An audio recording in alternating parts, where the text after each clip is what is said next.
Oke, jadi kita akan mulai ya pembelajaran kita malam ini. Jadi ada 4 orang ya yang hadir, ada Mbak Gadis, Mbak Mila, Mbak Bintang, dan Mbak Prahar. Eh, kita malam ini pertemuan terakhir ya untuk semester pertama, untuk semester ganjil. Ini pertemuan kita yang ketujuh. Jadi setelah ini kita akan mengadakan UAS, itu hari Jumat. Nanti 1 jam pelajaran kita pakai untuk membahas, mungkin ada soal-soal yang teman-teman kurang mengerti, boleh. Jadi kita nanti pakai waktu diskusi. Kemudian kita manfaatkan juga waktu untuk saling membuat refleksi. Ya, refleksi, renungan, ya. Apa yang dipelajari dari sosiologi, kemudian masukan, masukan dan kritik boleh ya, karena kita sudah menyelesaikan pembelajaran kita selama 1 semester untuk supaya kita lebih baik ke depannya, masing-masing kita lebih baik. Nah, jadi kita uh, perpisahan kelasnya itu hari Jumat ya, sebelum UAS. Oke, jadi malam ini kita fokus ke subtopik yang terakhir ya. Yang terakhir pembahasan kita interaksi sosial, tapi ada 2 subtopik lagi yang belum selesai. Itu terjadinya konflik dan kerjasama dalam proses interaksi sosial. Ada 2 lagi. Di modul teman-teman ada ya, yang bab 3, bagian paling belakang itu ada. Tapi sebenarnya yang sebelum ini, pertemuan sebelum ini kita sudah bahas beberapa topik. Nanti kalau kita buka slide-nya, kita masuk ke materi, itu ada beberapa topik yang sebenarnya sudah kita bahas di sebulan lalu ya, di pertemuan kita terakhir. Wah, modulnya hilang. Wah, sayang ya. Nah, jadi malam ini kita sedikit review, ya kan? Kita ulangi lagi, kita ingat lagi karena ada nanti topik-topik yang sebenarnya sudah kita pelajari sebelumnya.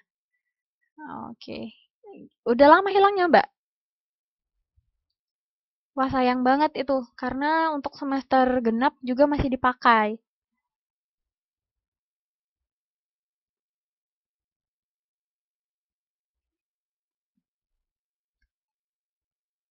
Oh, gitu. Kalau misalnya ada kesempatan ke ini nanti, ke KDE ya, ke pertemuan, nanti coba komunikasi. Jadi coba komunikasi dulu dengan salah satu entah kepala sekolah ya boleh, entah pembina, nanti kasih tahu, siapa tahu mereka masih punya stok, ya kan? Terus ngomong deal-dealan gimana harga segala macam. Jadi pas nanti ke Taipei, ke KDI, bisa diambil modulnya ya. Kalau ya semoga masih ada stok ya. Itu sih mungkin yang bisa ya, solusi terbaik ya. Nanti Mbak coba tanyakan ke pembina atau kepala sekolah. Oke. Masih ingat nggak topik kita yang tentang interaksi sosial? Udah lupa ya, udah sebulan. Apa yang teman-teman masih ingat dari interaksi sosial? Apa kira-kira yang masih nempel di kepala? Ada yang bisa?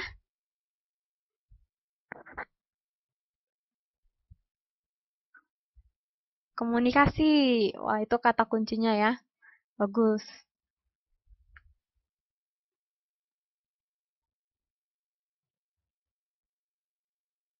Yang lain?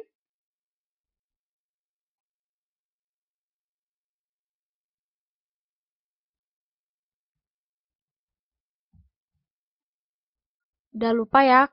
Udah hampir sebulan ya. Oke, jadi ada kata kunci nih. Ini dari Mbak Gadis. Jadi dalam interaksi itu harus ada komunikasi ya. Kalau tidak ada komunikasi, tidak ada interaksi. Nah, kemarin di interaksi sosial kita tuh sudah banyak bahas apa syarat-syaratnya, kira-kira bagaimana interaksi yang bagus, ya kan? Apa interaksi yang negatif, bagaimana bentuk-bentuk kerjasama.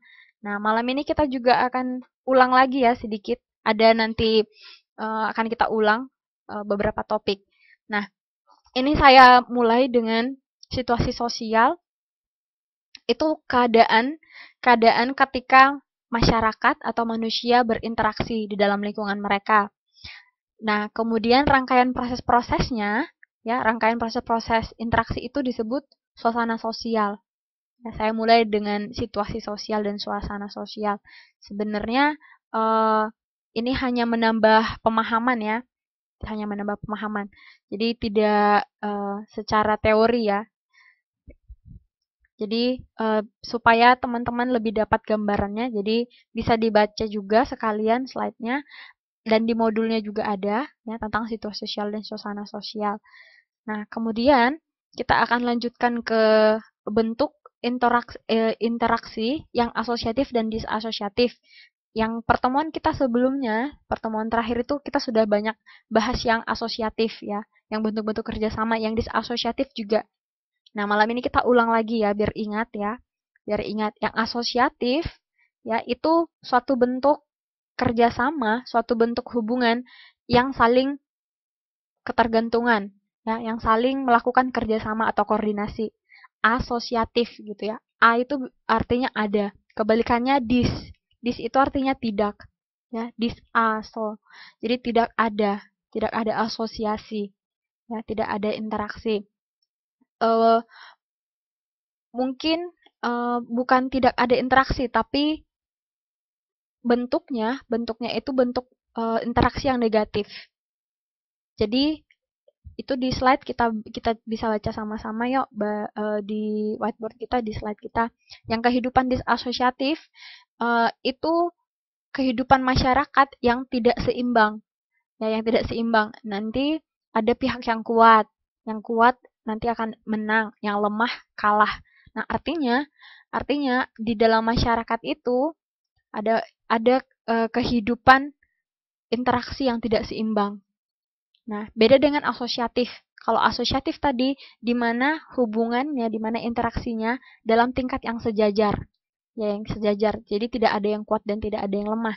Malah saling berkoordinasi, kan? Saling bekerja sama. Itu dia. Jadi interaksi sosial yang asosiatif itu ada bentuknya, ya, banyak bentuk-bentuknya. Nanti kita akan bahas, sebenarnya sebelumnya kita sudah bahas juga yang ada joint venture, ya, kalau teman-teman masih ingat, bargaining, kalau masih ingat ya. Nanti kita akan ingatkan lagi, nanti saya buat satu slide. Nah, kita bahas yang penyebab pertikaian dulu, ya. Silahkan dibaca, kita baca sama-sama. Ini yang sebab terjadinya pertikaian. Ini salah satu bentuk apa ya, interaksi sosial yang disasosiatif ya. Jadi katanya penyebabnya karena perbedaan pendirian dan perasaan. Itu poin pertama. Ya, biar teman-teman cepat ingat. Ini nanti keluar salah satu, ini satu ada soalnya nanti di UAS. Ada saya ambil dari sini ya.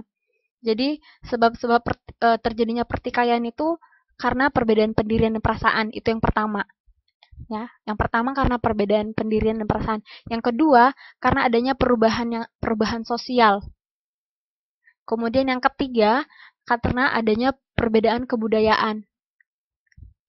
Yang keempat, adanya bentrokan mengenai kepentingan-kepentingan pribadi maupun kelompok.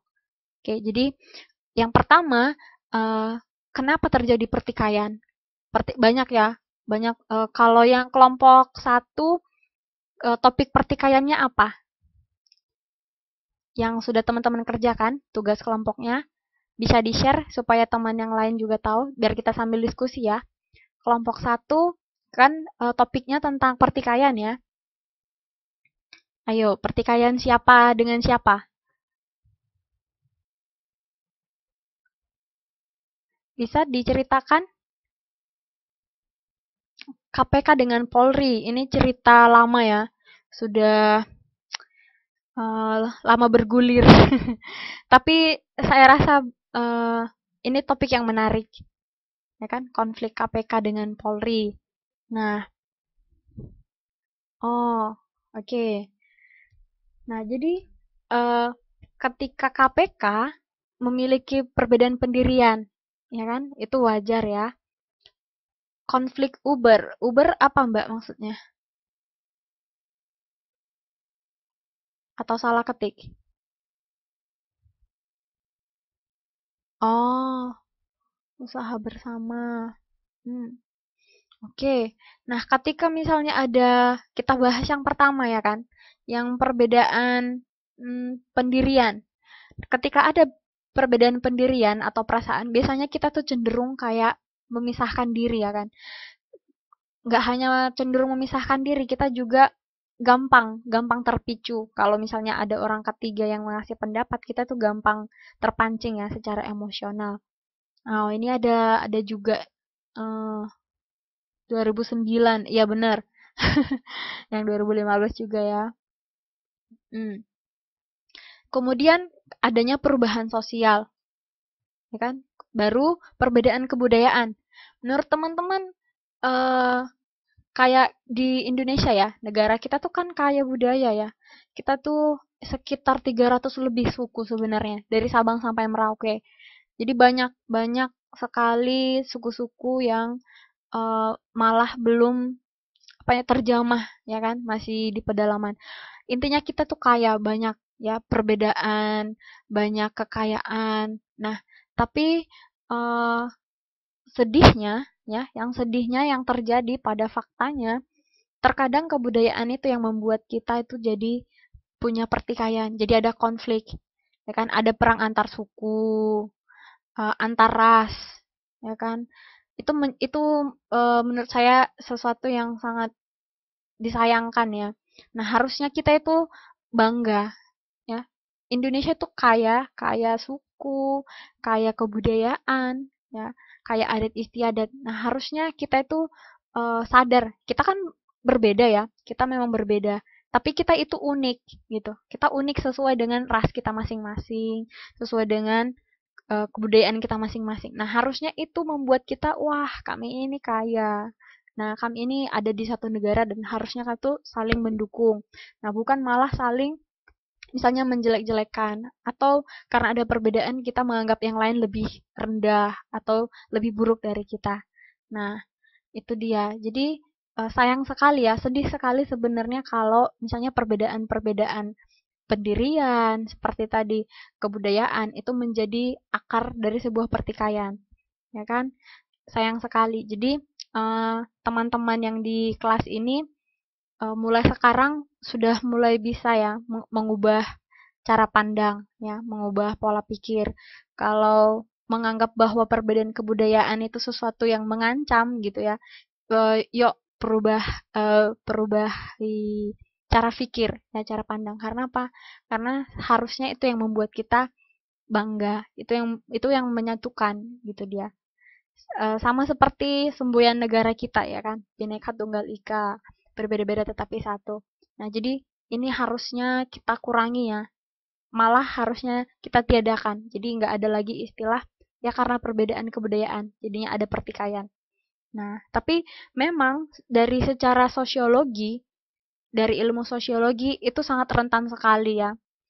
Sangat rentan sekali perbedaan kebudayaan ini kepada pertikaian. Kenapa? Karena kita biasanya ya pada dasarnya cara kita bersikap, cara kita berteman, bertingkah laku itu dipengaruhi dengan kebudayaan kita. Nah, jadi ketika kita berinteraksi, ketika misalnya berkomunikasi gitu ya, ada perbedaan dan membuat kita tidak cocok, malah bertikai gitu. Nah, jadi itu dia 4 perbedaan ya, perbedaan-perbedaan yang membuat terjadinya pertikaian. Ya, nanti ini ada di soal kita nanti, ada satu soal. Oke, sampai di sini paham kira-kira teman-teman?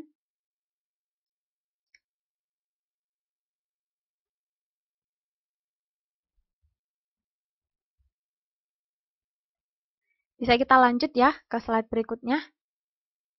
Nah, kalau bentuk-bentuk pertentangan, ini kita bahas satu-satu. Kalau pertentangan pribadi, paham ya, ini biasanya terjadinya itu perorangan antara satu individu dengan individu yang lain. Jadi biasanya itu karena masalah pribadi.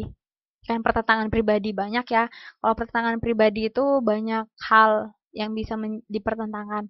Nah, jadi sifatnya itu perorangan atau pribadi. Kalau pertentangan politik itu pasti berkaitan dengan yang namanya politik ya, politik di lingkungan, bisa jadi di negara, itu cakupan yang besar ya. Nah, itu biasanya eh, yang terlibat di situ bisa jadi partai, ya kan, partai politik. Nah, jadi kalau di politik itu kan biasanya beda beda ini ya, beda pemimpinnya, beda ideologinya, beda anggaran dasar rumah tangganya, beda cita-cita politiknya, sejarahnya, gimana dulu terbentuknya gitu ya. Nah, jadi perbedaan-perbedaan itu eh, biasanya terjadi dan mempengaruhi eh, apa namanya, interaksi antar antar partai politik ini. Nah, itu yang membuat juga kadang ada pertentangan, ya kan? Jadi ada beberapa partai yang eh, mirip ya, mirip misalnya dari segi cita-cita politiknya mirip. Nah, itu biasanya bisa bisa berjalan dengan harmonis ini kedua partai ini. Nah, tapi ketika sudah ada banyak perbedaan ya, seperti yang kita bahas tadi biasanya perbedaan pendirian, perasaan, ideologi. Nah, itu malah biasanya membuat pertentangan. Kemudian pertentangan rasial. Eh, ras tahu ya, ras eh, itu suku bisa ya. Kalau ini teman-teman pernah dengar nggak politik apartheid? Sudah pernah dengar sebelumnya?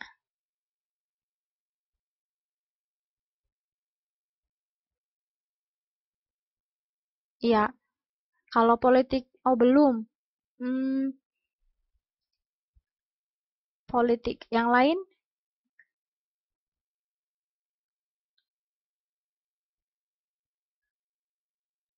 Oh, bukan. Jadi kalau ras pertentangan ras yang paling terkenal ya, yang paling pada waktu itu sangat besar sekali, itu ketika ini saya tulis di whiteboard ya. Saya coba ketik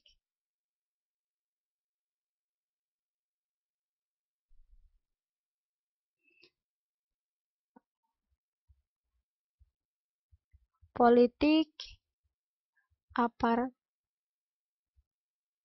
apartheid. Ini dia.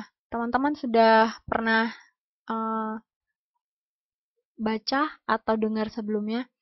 Nah, jadi politik apartheid ini itu terjadi pada eh, saya lupa ya penggeraknya.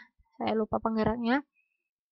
Tapi itu terjadi ketika bangsa bangsa kulit hitam yang ras kulit hitam dijadikan budak atau dianggap lebih rendah daripada yang ras kulit putih. Nah, jadi waktu itu mereka diperlakukan kurang baik. Pekerjaan mereka itu pekerjaan kelas bawah, gitu ya, pekerjaan kasar. Kemudian mereka tidak mempunyai hak yang sama dengan yang kulit putih di negara, di pemerintahan, di sekolah. Nah, jadi pada waktu itu terjadi pergolakan yang besar, ya, sehingga eh, setelah setelah terjadi pergolakan itu, yang kulit hitam pada akhirnya diterima. Artinya, artinya pada waktu itu eh, yang ras kulit hitam berhasil memperjuangkan hak mereka. Jadi mereka diakui dan sama sama derajatnya, sama haknya dengan yang kulit putih. Nah, itu kalau misalnya teman-teman mau tahu lebih lanjut lagi, kalau penasaran dengan politik apartheid, boleh di search di Google juga ya. Pasti banyak keluar berita tentang ini. Nah, jadi itu salah satu bentuk pertentangan dari segi ras ya, dari segi warna kulit gitu ya. Nah, itu menjadi sebuah eh, apa namanya, sejarah yang besar sebenarnya bagi semua bangsa ya. Karena yang berhubungan dengan ras ini kan sangat sensitif ya, sangat sensitif sekali. Nah, pada waktu itu akhirnya diskriminasi yang terjadi di Amerika yang mempengaruhi semua belahan belahan dunia ya, semua negara.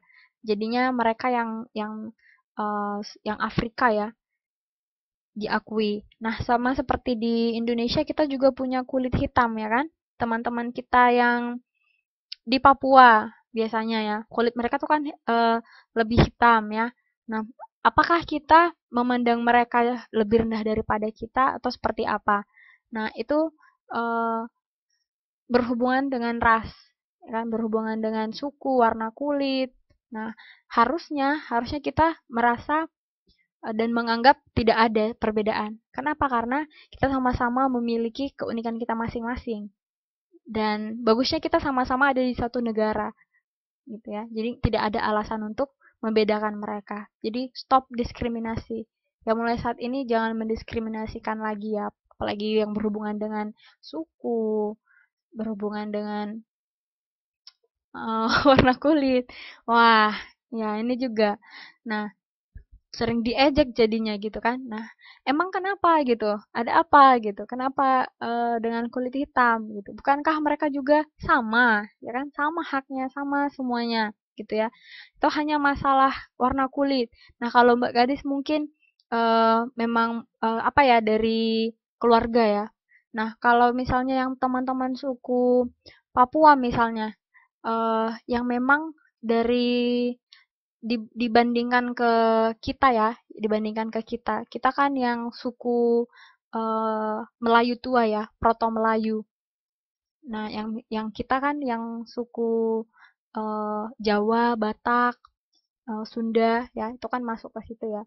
Itu biasanya kita sawo matang gitu ya kan.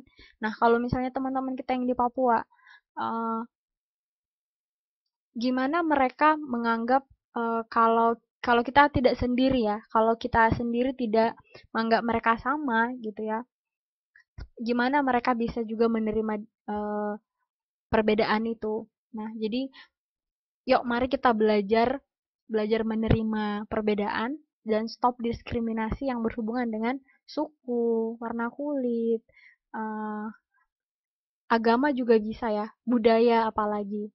Nah, itu dia. Itu pertentangan rasial ya, itu sangat sensitif sekali sebenarnya. Lagi di negara kita yang super majemuk ya. Kemudian yang kalau pertentangan antar kelas, ini biasanya karena perbedaan kepentingan ya. Jadi di masyarakat kita, di sosial kita kan banyak ya kelas-kelas sosial ya. Nah, kalau ini misalnya salah satu contoh yang paling dekat misalnya antara pekerja dengan majikannya misalnya. Nah, itu ada pertentangan. Nah, biasanya munculnya pertentangan itu karena perbedaan-perbedaan kepentingan. Nah, kalau pertentangan yang bersifat internasional, ini biasanya negara-negara ya. Ini sudah antar negara. Jadi ada apa namanya perbedaan kepentingan juga yang pastinya. Nah, jadi ini ada contohnya seperti pertikaian kaum Hizbullah di Lebanon. Sampai sekarang belum selesai ya, mungkin seperti di Palestina dengan Israel juga. Saya rasa belum selesai sampai hari ini. Nah, itu biasanya pertentangan yang cakupannya besar, udah antar negara, ya kan? Malah perang gitu ya, malah malah sampai perang antar negara. Nah, jadi uh, ada tadi kita sudah bahas hmm, alasan-alasan ataupun dasar-dasar kenapa terjadi pertikaian. Kemudian bentuk-bentuknya ya. Bentuk-bentuknya ada yang pribadi, rasial, kemudian antar kelas, ada juga bersifat internasional. Nah, akibatnya itu, akibat tadi pertikaian, konflik atau pertentangan, maka tambah solidaritas dari in-group. Nah, misalnya tadi desa A dengan desa B, ya kan? Ada konflik, ada pertikaian, kemudian saling serang misalnya. Nah, jadi di desa A yang tadinya kurang kompak, nah karena ada misalnya pertikaian, ini biasanya jadi solidaritasnya itu makin besar gitu. Karena apa? Karena merasa, oh ini kelompokku nih, ah kelompok yang sana mengancam nih gitu ya, desa desa B mengancam nih. Nah, biasanya ada solidaritas atau kebersamaan atau kekompakan yang semakin besar. Kemudian akibat yang lain ya, akibat yang lain ini malah akibat yang negatif ya. Nah, jadi misalnya keutuhan sebuah kelompok itu menjadi goyah. Itu biasanya seperti ini, misalnya tadi di desa A. di desa A yang bertikai bukan dengan desa yang lain, malah sesama mereka. Jadi antar warga misalnya, antar warga dari kelurahan di suatu desa gitu kan, atau yang tetanggaan. Nah, biasanya itu malah akan eh, membuat kelompok itu atau membuat masyarakat itu tadi jadi tercerai-berai atau misalnya pecah. Ya, kemudian hancurnya harta benda atau jatuhnya korban manusia pada kedua belah pihak yang berperang. Nah, ini kalau misalnya tawuran ya, jadi sudah kelompok besar atau malah negara-negara yang berperang. Biasanya yang tersiksa, yang menjadi korban itu masyarakatnya ya kan. Nah, jadi pemerintah ya telah hanya melakukan apa yang menurut mereka benar. Yang korban siapa, yang sakit siapa gitu ya, yang rugi gitu. Nah, jadi eh, hanya karena mungkin beberapa konflik yang ada tidak bisa diselesaikan, akhirnya menjadi perang. Nah, akibatnya hancur harta benda, malah kehilangan nyawa ya. Bisa jadi pertumpahan darah, banyak korban manusia ya kedua belah pihak. Itu akibatnya. Kemudian akibat yang berikutnya, eh, kalau misalnya kekuatan di dua kelompok ya tidak seimbang, maka yang lebih kuat akan mendominasi, sedangkan yang lemah akan takluk kepada yang menang. Nah, jadi itu mengapa ada penjajahan ya pada waktu lampau, ya kan? Jadi bisa jadi yang tetanggaan pun negaranya bisa negara tetangganya yang menjajah, ya kan?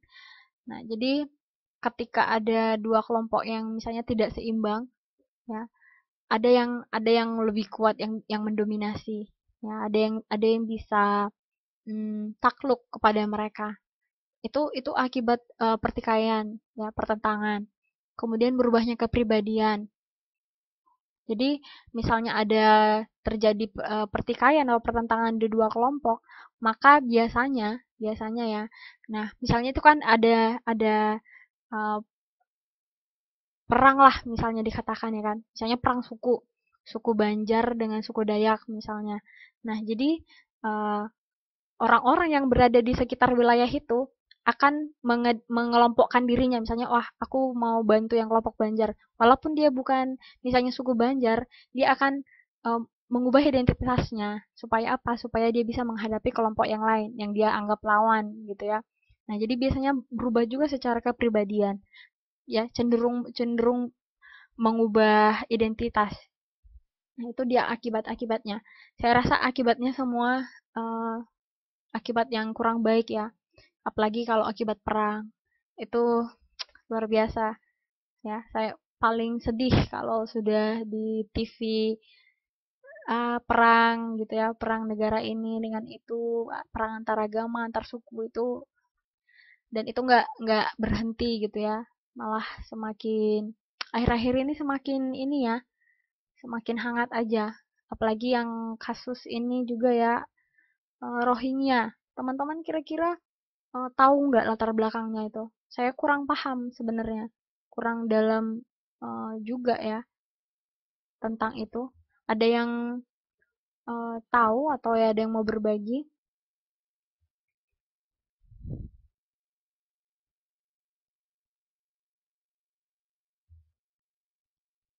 Ada kira-kira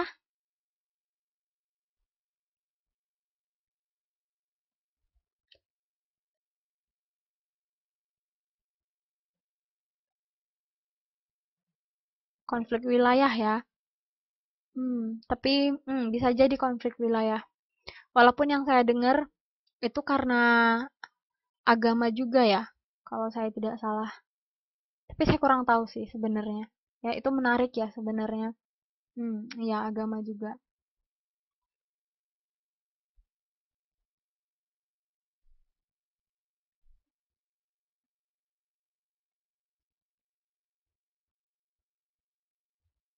Hmm, iya. Tapi yang betul betul. Kalau yang Rohingya itu yang versi Asia gitu ya, yang versi Asia, yang Asia Tenggara. Ya kalau Israel sama Palestina memang ya dari zaman dahulu ya. Wah, ya itu dia kira-kira ya kalau bentuk-bentuk pertentangan ya, pertentangan dan pertikaian. Jadi nanti totalnya dari pertentangan dan pertikaian ada 2 soal saya ambil. Nah, kemudian kita lanjutkan ke terjadinya kerjasama. Ini sudah kita bahas kok, ya.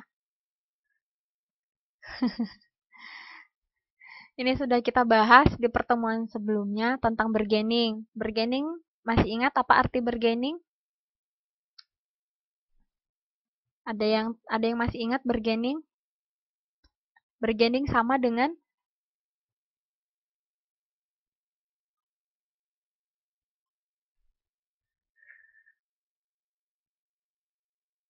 apa bahasa bahasa eh, bahasa biasanya, bukan bahasa biasanya sih, bahasa yang lebih sederhana dari bargaining atau artinya. Ada yang masih ingat nggak?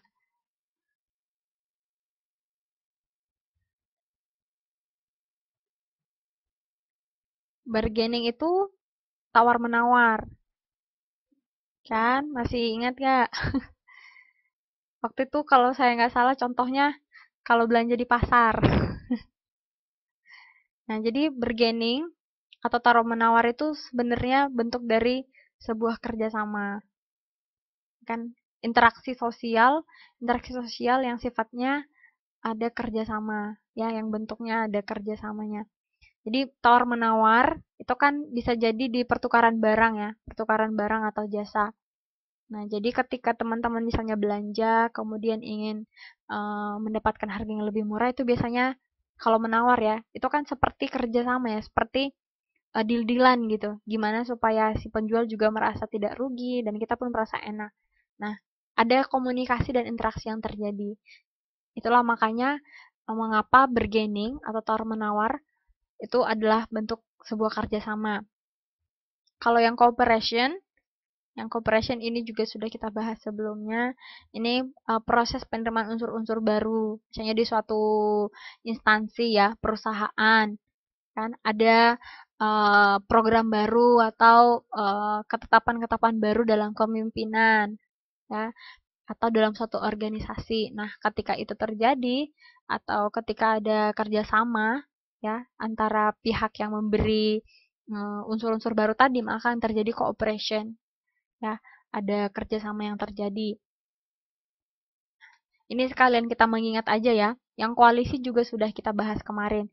Contohnya kalau saya nggak salah, ketika misalnya partai, misalnya ya, Partai Demokrat misalnya berkoalisi dengan salah satu partai untuk pemilihan presiden, ya. Jadi bekerja sama, ada dua ada dua partai yang menjadi satu, ya. Ada kombinasi antara dua organisasi yang berbeda. Nah, jadi koalisi bentuk dari kerjasama. Biasanya itu karena tujuannya sama ya. Nah, jadi misalnya perusahaan juga bisa berkoalisi, partai. Nah, itu masuk juga. Yang berikutnya semoga masih ingat juga yang joint venture. Masih ingat ya? Ini kalau joint venture ini biasanya eh, bergerak dalam bidang usaha-usaha atau proyek-proyek tertentu. Nah, misalnya membangun sebuah jembatan. Itu ada pihak eh, apa namanya pihak yang memenangkan tendernya itu biasanya bekerja sama dengan pihak yang bisa eh, saya lupa istilahnya itu. Jadi ada misalnya dua atau tiga perusahaan yang bekerja sama, kan yang bekerja sama untuk membangun jembatan itu.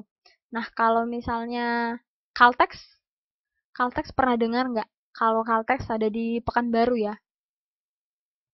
Tapi Caltex kalau saya nggak salah sudah berganti nama juga. Nah, jadi itu Caltex itu salah satu bentuk joint venture, ya, salah satu bentuk kerjasama kita dengan Amerika.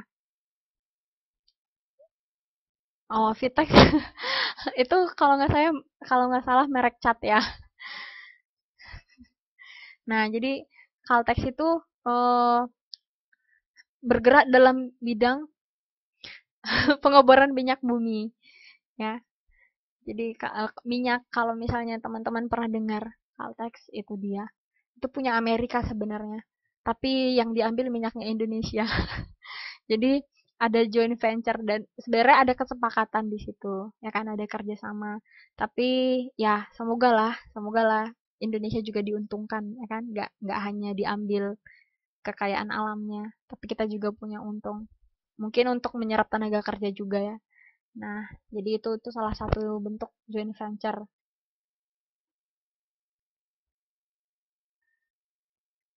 Nah, kemudian kalau persaingan juga sudah kita bahas ya.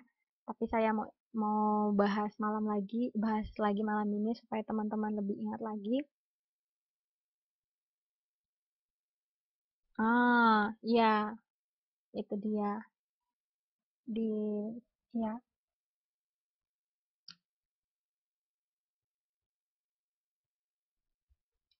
Sebenarnya banyak ya, nggak hanya Caltex, ada juga yang lain. Kalau misalnya di Papua, ada juga joint venture-nya antara Indonesia dengan yang emas loh, yang penambangan emas. Saya lupa namanya. Kemudian Inalum itu ada di Sumatera. Itu ya Freeport benar. Kemudian ada London Sumatera, Lonsum. Ya kan? Itu dulu perkebunan ya. Banyak banyak joint venture sebenarnya. Banyak eh, bentuk kerjasama Indonesia dengan negara lainnya. Nah, kalau yang berikutnya, ini yang tentang persaingan atau competition, ini sekalian saya ulang lagi ya, supaya makin ingat. Itu ada dua macam, ada dua macam bentuk persaingan yang bersifat pribadi dan kelompok. Kalau pribadi bersaing secara orang perorangan, kalau kelompok bersaingnya kelompok dengan kelompok, kan gampang. Kemudian bentuk-bentuknya ada persaingan di bidang ekonomi, ya. Jadi itu biasanya antara produsen ya, antara produsen-produsen yang ada. Nah, jadi ada persaingan yang terjadi. Kemudian biasanya mereka itu produsen berusaha untuk memenangkan persaingan. Supaya apa? Supaya mendapatkan konsumen yang lebih banyak, supaya mendapatkan keuntungan yang lebih banyak. Nah, jadi persaingan di bidang ekonomi ini bisa dibilang persaingan yang bagus sebenarnya, ya kan? Kalau misalnya mereka menggunakan cara yang baik juga ya ketika bersaing. Jadi itu bisa meningkatkan pertumbuhan ekonomi. Tapi banyak juga persaingan ekonomi ini yang justru mengakibatkan apa ya masyarakat rugi, ya masyarakat menjadi rugi. Apalagi kalau misalnya produsennya itu hanya hanya memikirkan keuntungan. Jadinya kejadian lah ya kan beras plastik gitu. Nah, itu kan sedih sekali ya. Itu bersaing dengan cara tidak sehat. Itu mungkin produsennya memenangkan atau punya punya ini ya, punya koneksi yang lebih bagus gitu ya, tapi ternyata ke masyarakatnya, ke barang-barang mereka itu mutunya mutu rendah gitu dia. Jadi harusnya persaingan di bidang ekonomi itu persaingan yang bagus ya. Supaya apa? Supaya masyarakat tetap bisa menikmati barang atau jasa yang baik mutunya tapi harganya rendah. Ya kan karena banyak produsen. Jadi ya. Kalau persaingan untuk mencapai suatu kedudukan tertentu ini sering sekali ya. Ini gampang kita lihat. Misalnya contohnya ketika bersaing menjadi kepala desa, bisa kan jadi camat. Nah, jadi ketika ingin mendapatkan kedudukan itu wajar ya terjadi persaingan. Nah, jadi persaingannya antara ketua RT yang baru misalnya dengan si kepala desa atau si camat yang lama. Nah, jadi ada kecenderungan untuk menyamakan derajat atau kedudukan ya atau peranan dengan pihak lain. Jadi supaya apa? Supaya dia juga mencapai kedudukan yang sama di dalam masyarakat. Bentuk persaingan yang berikutnya itu dalam kebudayaan. Dalam kebudayaan. Kalau dalam kebudayaan ini saya ambil dari modul ini ada contohnya. pada kebudayaan barat. Nah, mula-mula dulu waktu kita dijajah Belanda ya kan, kita dijajah Belanda 350 tahun. Jadi banyak sekali sebenarnya budaya-budaya yang dibawa oleh mereka ke negara kita. Nah, jadi persaingan-persaingan yang terjadi itu bisa jadi dalam bidang keagamaan, seperti misalnya mereka kemudian menyiarkan agama Kristen, kan kemudian mereka juga membuat institusi-institusi sosial, ada sekolah, ya. Nah, jadi persaingan dalam kebudayaan yang teman-teman lihat kalau di Indonesia ada nggak? Kalau misalnya yang berhubungan dengan kebudayaan, persaingan dalam bidang kebudayaan. Ada yang bisa kasih contoh nggak? Banyak ya, salah satunya wayang dengan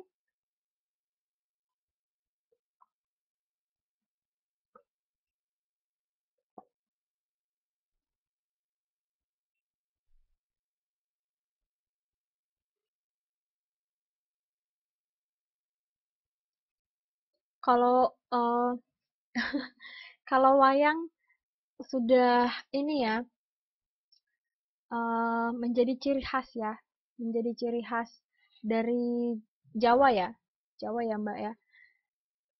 Nah kemudian generasi zaman sekarang kan sudah banyak yang kurang tahu ya, kurang tahu itu wayang apa. Saya juga hanya tahu beberapa bentuk. Ya kalau tokoh-tokohnya saya kurang tahu. Kemudian dulu sejarahnya itu kenapa bisa dikatakan itu wayang, saya juga kurang tahu asal-usulnya. Nah, jadi eh, itu juga sebuah apa ya, kemunduran, kemunduran budaya, ya kan? Karena apa? Karena budaya yang masuk ke negara kita sekarang sudah budaya yang modern, ya kan? Tarinya bukan tari reok lagi, misalnya sudah tari modern, sudah ala-ala Korea, ala K-pop, gitu kan? Nah, jadi eh, negara lain berusaha untuk memasukkan budayanya ke negara kita. Nah, harusnya sikap kita adalah kita menjaga budaya kita supaya tidak tenggelam ya, supaya tidak tenggelam karena budaya lain itu, dan kemudian kita harusnya juga memberi pengaruh atau memperkenalkan budaya itu ke negara yang lain. Nah, jadi bukannya sebenarnya makin tenggelam, tapi harusnya kita menjaga supaya tetap ada dan utuh. Itu sih sebenarnya. Ya, jadi kalau misalnya itu hilang gitu ya, berapa generasi lagi yang bisa mengenal itu? Nah, takutnya generasi di masa depan nggak kenal lagi apa itu wayang gitu ya. Itu sedih sekali sebenarnya. Ya, jadi itu contoh persaingan ya dalam bidang kebudayaan. Nah, kemudian yang persaingan karena perbedaan ras, lagi-lagi tentang ras ya. Nah, kenapa kenapa perbedaan ras ini sangat mencolok? Ini karena biasanya itu kan berhubungan dengan fisik ya, berhubungan dengan tubuh kita ya, ada di tubuh kita. Nah, jadi itu karena perbedaan kulit, bentuk tubuh, corak rambut, gitu ya. Nah, jadi itu ciri-ciri badaniah yang gampang terlihat ya dibanding unsur-unsur kebudayaan lain. Makanya orang jadi cepat ngenalin kita, malah jadi cepat eh, apa namanya mungkin menilai kita gitu ya. Wah, ini orang ini nih gitu. Nah, jadi kalau persaingan karena perbedaan ras itu bisa terjadi di mana-mana juga ya di masyarakat. Misalnya eh, apa ya, misalnya yang jualan misalnya yang mereka menjual barang yang sama tapi karena perbedaan ras mereka bersaing gitu. Ah, masa misalnya misalnya ini yang berjualan ini kaum kelompok Tionghoa gitu ya. Wah, masak yang Jawa ngalahin jualan aku gitu kan. Nah, jadi persaingannya bukan karena apa-apa lagi, bukan karena ekonomi gitu ya atau kebudayaan, tapi uh, sudah karena masuk ke sukunya gitu ya, kerasnya gitu ya. Kemudian fungsi-fungsi persaingan. Masih ingat ya yang tentang persaingan waktu itu, kalau persaingannya sehat, efeknya pun sehat. Ya kan? Itu biasanya membuat kita lebih bagus, lebih maju, lebih produktif ya. Nah, tapi ada juga efek negatifnya. Nah, ini yang pertama katanya persaingan mempunyai fungsi sebagai suatu proses sosial dan membentuk interaksi dalam masyarakat. Nah, jadi persaingan tadi membuat ada komunikasi. Jadinya ada komunikasi, jadinya ada proses sosial. Ya, ada interaksi yang terjadi dalam masyarakat. Kemudian katanya persaingan dalam batas-batas tertentu itu dapat menuntut pengaturan tingkah laku individu supaya terjadi persaingan yang sehat. Nah, ini tadi yang saya maksudkan. Nah, jadi persaingan yang ada batas-batasnya, yang ada pengaturan tingkah lakunya, artinya ada norma-normanya misalnya ya, yang mereka sepakati itu membuat persaingan yang sehat, yang bagus. Nah, ketika itu tidak diatur, ketika itu tidak diarahkan, maka terjadilah persaingan yang tidak sehat ya. Kemudian persaingan juga bisa mendorong dan merangsang individu dan grup untuk lebih maju. Ini tadi sudah saya sebutkan ya, seperti dalam bidang niaga, di olahraga ya. Di olahraga persaingannya semua persaingan yang membuat individu atau grup itu lebih maju ya. Semua jenis perlombaan pada dasarnya. Ya, pada dasarnya itu merangsang supaya si individu itu lebih maju, supaya lebih baik. Kemudian persaingan dapat membuat daya rangsang dan daya dorong yang terbatas. Nah, yang selanjutnya ini teman-teman silahkan baca ya, slide terakhir. Slide kita terakhir malam ini silahkan teman-teman baca. Kalau ada yang kurang dipahami dari poin 1, 2, dan 3, 4, kita diskusikan sama-sama. Oke, bisa juga bertanya tentang materi kita yang tadi ya.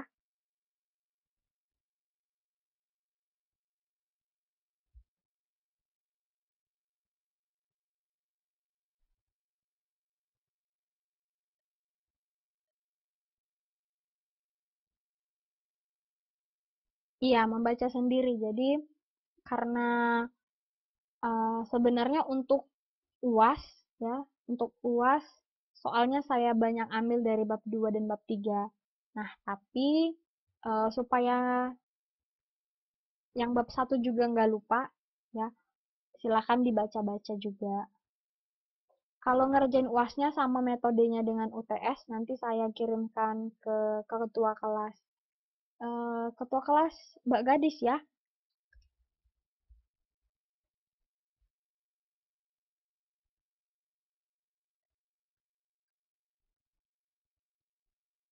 Nah, jadi nanti saya kirimkan ke Mbak aja.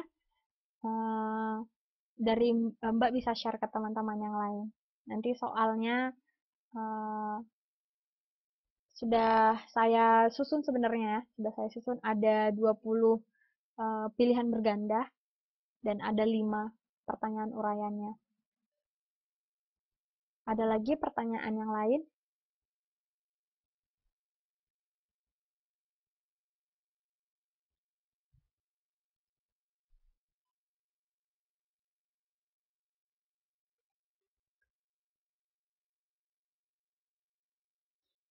Soalnya ada dari modul ya, tapi saya ambil dari modul juga saya acak-acak sih ya. Kemudian dari soal ujian nasional lagi, ada beberapa yang saya ambil dari ujian nasional juga ya. Jadi itu soalnya benar-benar apa ya, mewakili apa yang sudah kita pelajari. Nah, jadi teman-teman juga saya harapkan bisa serius mengerjakannya, bisa sendiri mengerjakannya, supaya apa? Supaya semakin terlatih untuk mengerjakan soal yang benar-benar. Ya, kalau misalnya di UTS kemarin kelas 3A nggak ada yang remedial kan ya?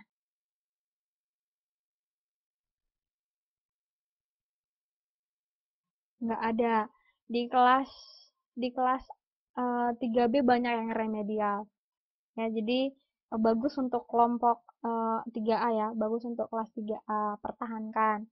Nah, jadi kalau teman-teman udah biasa ngerjakan soal yang seperti itu, nanti pasti kalau ada muncul soal yang serupa atau mirip di ujian nasional, ya, nanti kita teman-teman pastinya akan lebih biasa, lebih terlatih ya, pasti bisa menjawab soal yang sama. Ya,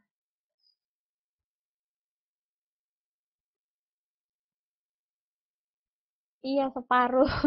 Ya, tapi maksudnya merata ya, merata. Artinya eh, mereka juga sebenarnya banyak yang bagus ya. Banyak, ada nilainya 95, ada 95, ada yang sangat bagus tapi ada yang sangat rendah gitu dia. Ya, jadi eh, apa namanya? Pengetahuan mereka, kemampuan mereka kurang merata. Gitu dia. Wah, Mbak Lisa ketinggalan banyak. Kita sudah selesai karena kita cuma 1 jam ya, karena bulan puasa. Jadi kita hanya punya waktu 60 menit, kan? Gitu dia. Tapi soalnya bukan saya share malam ini loh. Soalnya itu saya kasih hari Jumat. Ya kan? Jadi hari Jumat kita akan ada kelas 30 menit untuk sharing sharing bersama. Ya, sharing bersama, kasih evaluasi, kritik dan saran sekaligus penutupan kelas kita karena kelas kita itu kelas yang terakhir ya. Boleh kasih masukan ke saya ya supaya lebih bagus juga ke depannya. Jadi soalnya itu hari Jumat ya. Jadi di kelas kita hari Jumat. Belum malam ini saya share. Itu dia untuk keterangan poin 3 dan 4. Ya, ada lagi pertanyaan?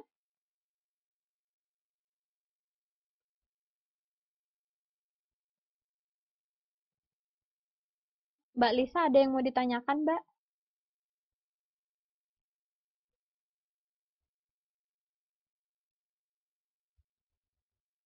Mbak Lisa kelompok berapa? Kelompoknya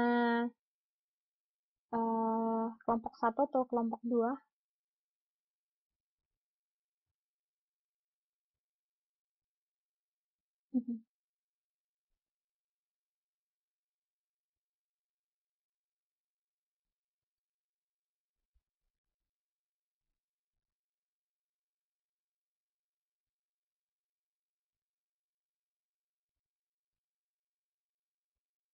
Wah, jadi yang kelompok 2 nanti saya sudah tadi jelaskan di awal, nanti boleh dikumpul setelah kita selesai ujian akhir aja. Oh, oke. Oke, baik. Ya silahkan ya, kalau masih ada pertanyaan masih masih bisa kita diskusikan.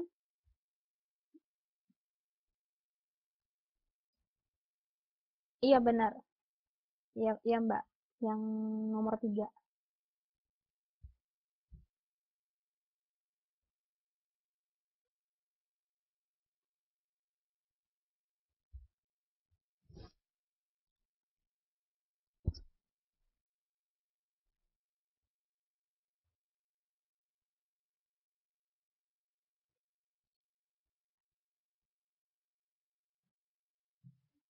Oke, masih ada. Kalau nggak ada lagi nanti kita sampai ketemu hari Jumat ya. Sampai ketemu hari Jumat. Kalau bisa masing-masing siapkan 1 poin ya. Kira-kira apa yang disukai atau apa yang didapatkan dari kelas sosiologi ya untuk hari Jumat.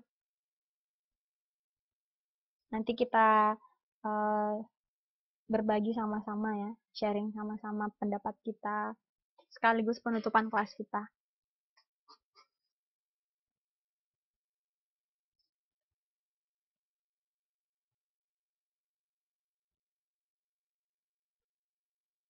Tugas maksudnya untuk ujiannya ya. Untuk ujian akhirnya nanti soalnya saya kirim ke Mbak Gadis.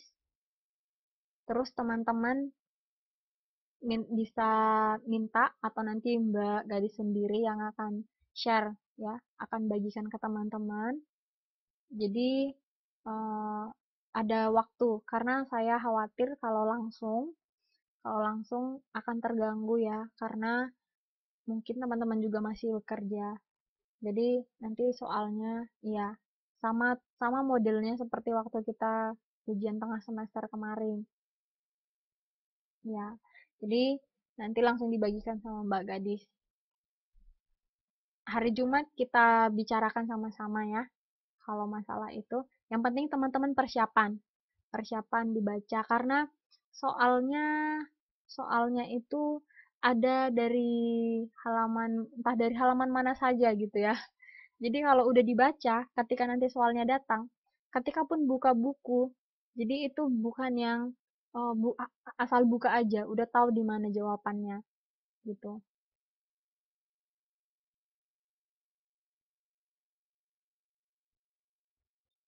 Oke, gimana kira-kira? Aman ya? Kalau misalnya ada pertanyaan, boleh silahkan nanti di inbox saya, di message boleh. Kalau nggak ada lagi, kita akan tutup kelas malam ini ya. Selamat mempersiapkan diri, selamat menunaikan ibadah puasa. Saya juga mohon maaf kalau ada kekurangan selama kelas kita malam ini. Ya, sampai ketemu hari Jumat ya. Silahkan diinformasikan ke teman-teman yang lain supaya bisa hadir di kelas kita hari Jumat karena itu kelas kita yang terakhir ya. Itu sesi penutupan, sesi terakhir. Jadi saya harap teman-teman yang lain bisa juga hadir di kelas kita. Bisa diingatkan dari chat atau dari Facebook atau dari mana ya.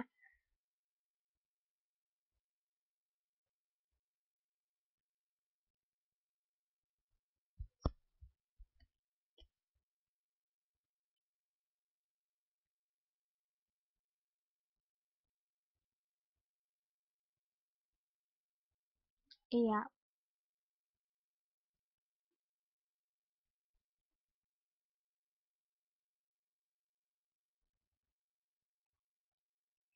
kelas B hmm, hari Sabtu. Hari Sabtu kalau saya nggak salah. Jadi beda satu hari. Mereka tanggal 27.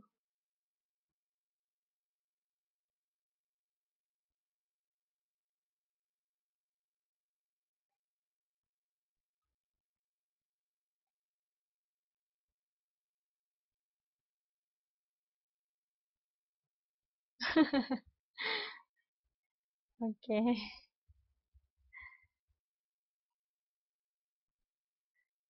Mbak Lisa kenapa terlambat, Mbak?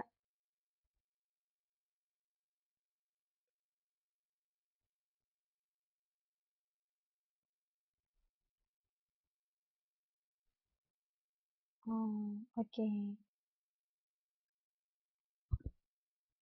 Oke, baiklah. Jadi, sampai di sini ya kelas kita malam ini. Sampai ketemu hari Jumat. Eh, Jangan lupa dikabarin ke teman-teman yang lain ya. Oke, selamat malam untuk kita. Selamat